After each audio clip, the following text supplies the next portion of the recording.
Hello, welcome to her Wild Side Hockey Podcast. My name is Mickey. I'm your hostess, aka Hockey She Wrote. And I'm going to be honest, this is the second time that I've tried to record this. I got like a good 5-minute chunk into doing this episode, but my camera was so laggy and I couldn't tell if it was going to be laggy on the recording. It was so distracting that I finally was just like, you know what, I'm just going to start over. And it seems fine now, so that's great. We are almost halfway through August. It is August 13th. And you know what? I am a little sad that summer's coming to an end. I've been very much an 80s, early 90s type mom this summer. There's a lot of little kids on my street here. And we just kind of push the kids out the door, tell them to go find a friend. And they spend a lot of time outside with friends. And I love it. So I'm a little sad because I know that they've just been having a really great time. On the other hand, I am excited for fall. First of all, I just selfishly, I actually get time to work. And I've got lots of things on my plate because I am overly ambitious. But I am excited for them to go back and so I can actually have some work time.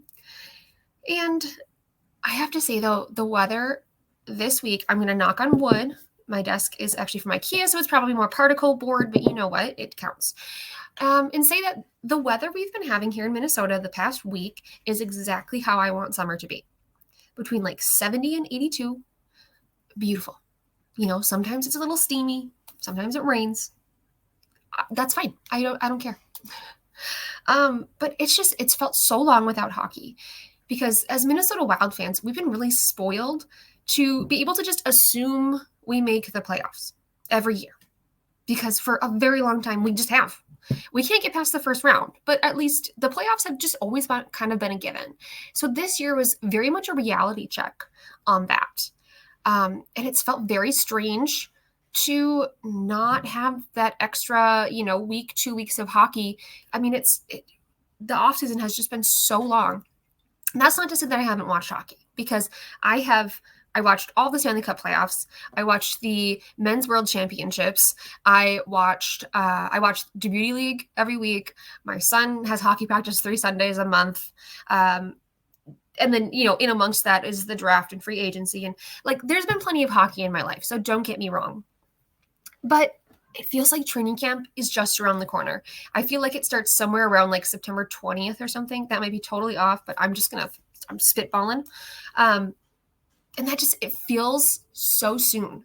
A lot of the players are starting to come back into town.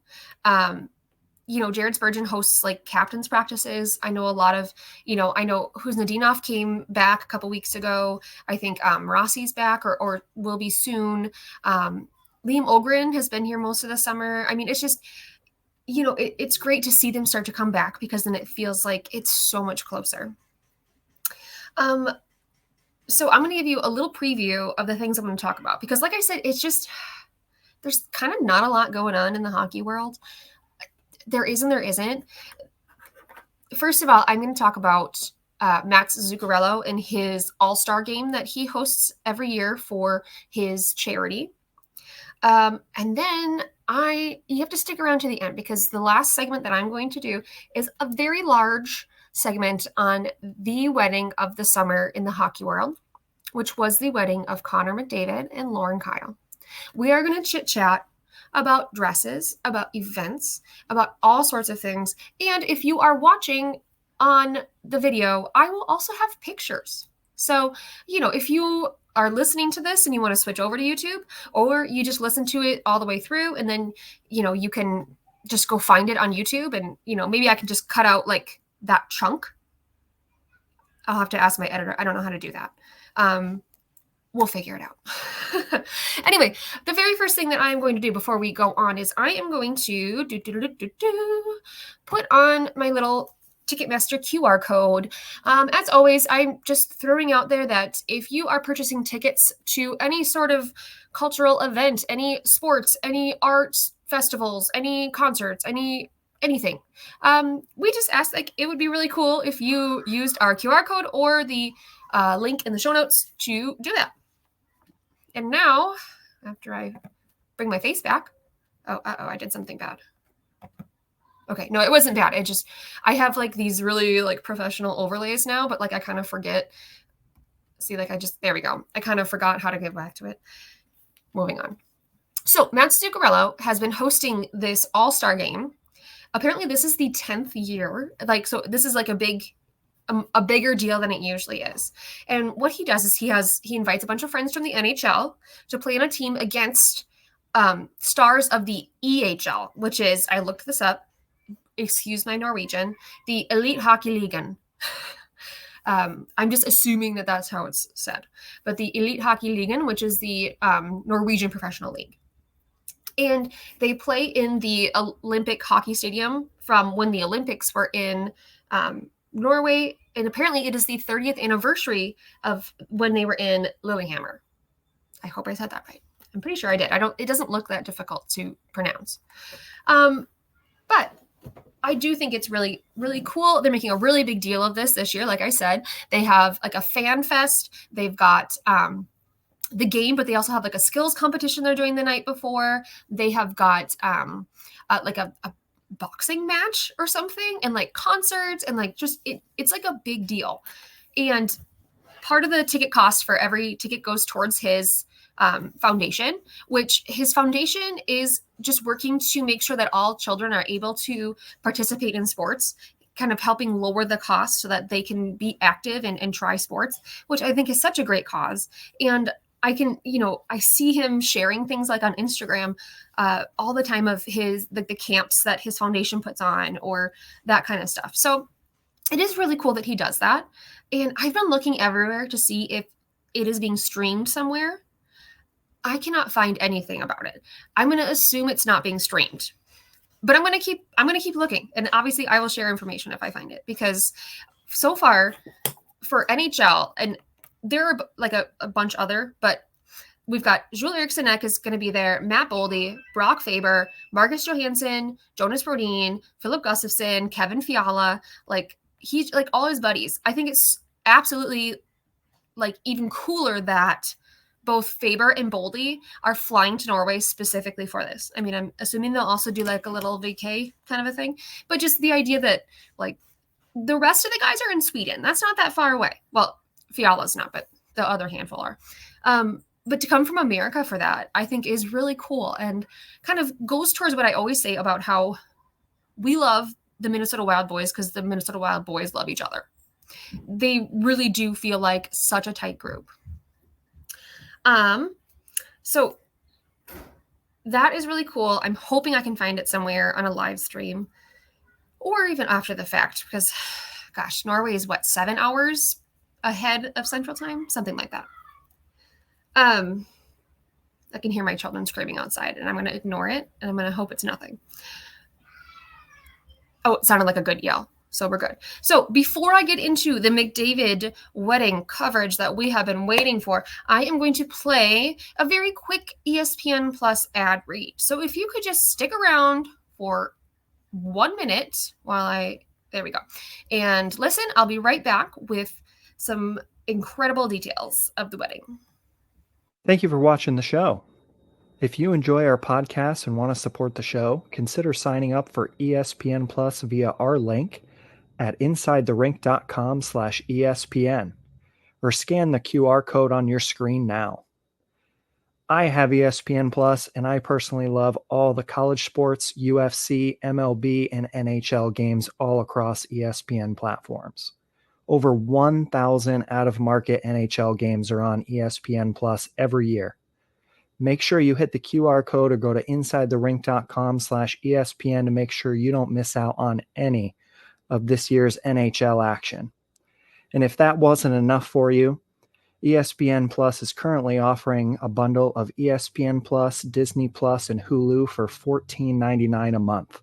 You get sports, the kids get Disney, and Hulu is the added bonus. It's the perfect bundle. I personally have it, and I don't know what you would do without it.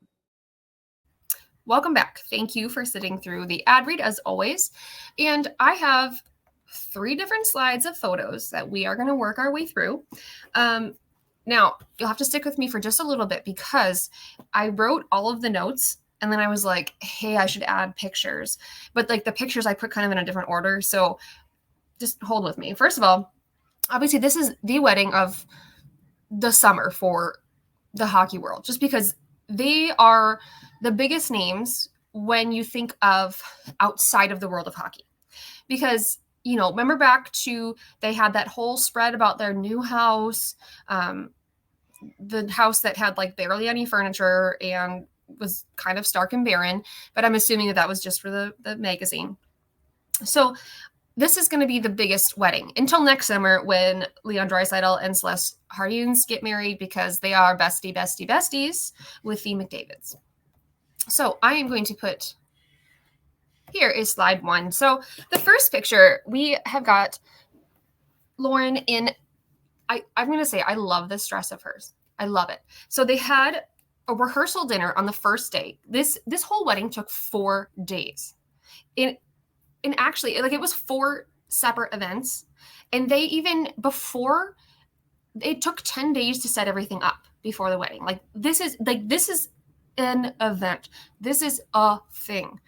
So this first one, she's wearing this beautiful dress, and it's like a plunging neckline. She's got a beautiful diamond necklace, and it's because their rehearsal dinner, they had it on a steamboat, and the attire called for old money themed attire, which I think she is pulling off. And apparently Connor in this picture, he is wearing a green linen suit. I zoomed in on this picture, and I'm going to say it does not look green to me. It looks kind of tan.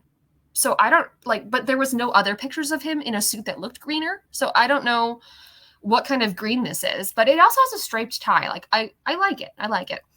But this first picture, it very much looks like my husband ordered pickles with his sandwich, or he said medium well, and this is medium. It, very much giving off that vibe. And you know what, Lauren? Go for it, because I feel like sometimes while Connor has been coming out of his shell a little more, I do feel like he would not, insist that they redo part of his meal or anything if he had asked for something specific. But I feel like Lauren would want to be like, excuse me. And I hope that she could do it without, just like in a super respectful way. Now, the second picture, this is actually after their vows. So like I said, we're going a little out of order. They went on a little boat ride by themselves, which is such an awesome idea. This whole event took place at their lake house. And like, it was all centered around islands and I don't know, beautiful. But you can see that she is wearing, this one is her wedding dress that she wore to the actual ceremony. And it's very plain, but at the same time, it isn't. Like, it's just structured in a way where the neckline is really, really unique. Like, it is not a sweetheart neckline. It is not just a flat strapless. It's kind of, it goes up at the armpits. I don't know. It's really good. I liked it. And she has this very long but very see-through veil that kind of just makes it. So the middle picture, they're in the boat. Again, incredible idea to get a moment alone with your spouse. And then in the last picture on this slide, this is the picture where, like, Connor a lot of times have been accused of being a hockey playing robot. And like, maybe I've said that. I definitely have said that. But this is why we think that, because he just got this blank expression. And Lauren looks so beautiful, but she also looks like she's just kind of like, I mean, it's probably been a long day at this point, depending on when they took this picture. Even if it's before the ceremony, it's already been a long morning. She just looks like she is zoning out. So they look like they are just like, they have checked out.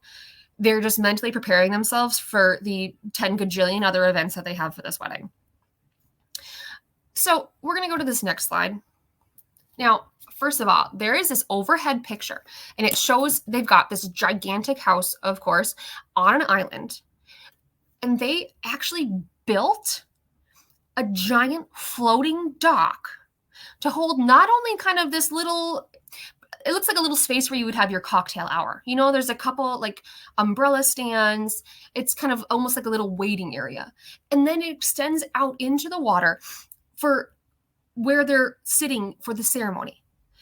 And there's got to be, I would say a good 250 to 300 people in this audience, I would guess. I mean, this is This is not just like, oh, we nailed a couple of pieces of wood together, like let's sail down the river. This is legitimately a gigantic floating dock. And they made all of this.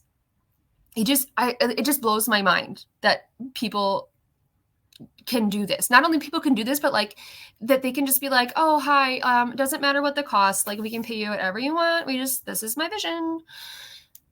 It must be wild to be rich.